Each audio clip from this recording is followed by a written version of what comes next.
to go ahead and stop time right there because you've successfully completed and put it into 7 groups, or that grader is going to continue to monitor that time. If that's going to be your only cue that something is out of place, you didn't remove the heat shield, you didn't remove the guide rod from the guide rod spring. That's your only cue. There's not going to be any foot stomps. There's not going to be any verbal or nonverbal cues for you to know that you messed something up. Once you're complete and that time stops, the grader is immediately going to go into reading the task condition standards for reassembly with functions check. At the end of that, he's going to ask you if you have any questions. He's going to show you the stopwatch. The stopwatch shows all zeros. The candidate confirms that. You're ready, get set, begin. So with reassembly of the saw, you're going to start with the receiver. You're going to place the bipod legs on there.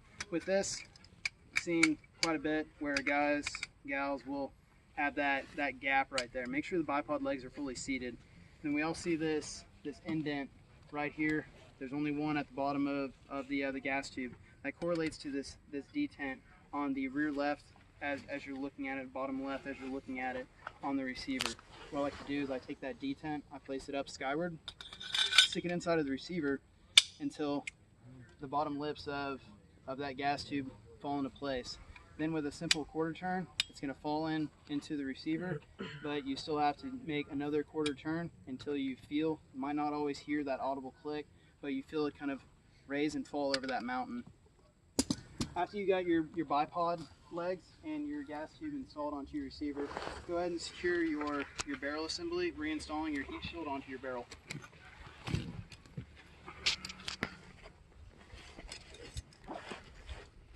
Go ahead and put the forks in first.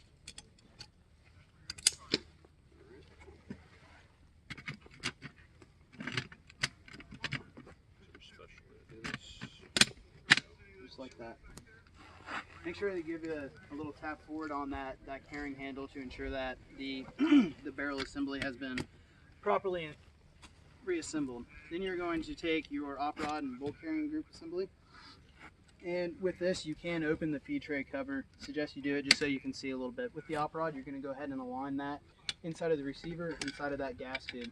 You'll notice on the front portion of the bolt face, it's got 2 notches on the sides. That correlates with the grooves on either side of the interior of the saw. With reinstalling this on here, odd position.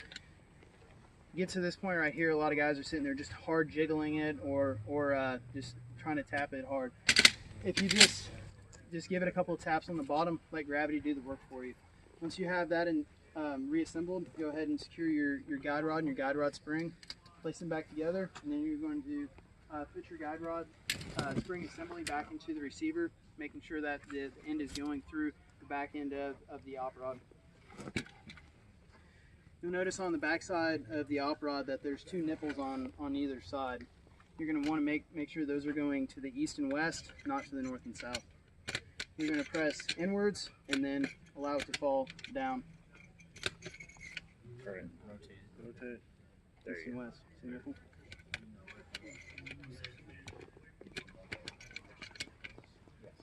All right, once you have that, go ahead and secure your trigger housing mechanism. You'll notice this front groove on the trigger housing mechanism.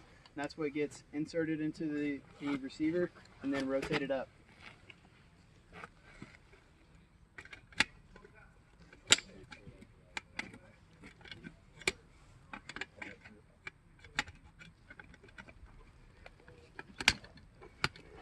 Alright, little pro tip, suggest you go ahead and take that lower takedown pin and just go ahead and insert it just into the left side retainer, kind of like you did.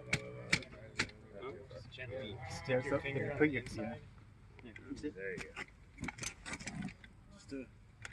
I'm a Delta company. I don't touch these Doing great, modifier. So that's going to allow that to be retained to allow you to more easily be able to install the buttstock and buffer assembly. Once you have that, rotate that up and secure the upper takedown pin. Close that, and then we're going to go into to functions checks. So the big takeaway with functions checks is I'm only going to manipulate the safety if the charging handle is to the rear. That's the difference right there. So with my palm facing up, pull the charging handle to the rear and hold it there. If you hold this tight all the way to the rear, you're gonna have a little bit of issue placing it on safe. Just give that tension a little bit of forward lean, and then return that charging handle back to the forward position. Attempt to fire, weapon does not fire. Again, we're not putting it back on fire here, only manipulating the safety with the charging handle held to the rear. Place on fire, and ride that bolt back to the forward position. Does anybody have any questions over the reassembly or functions check?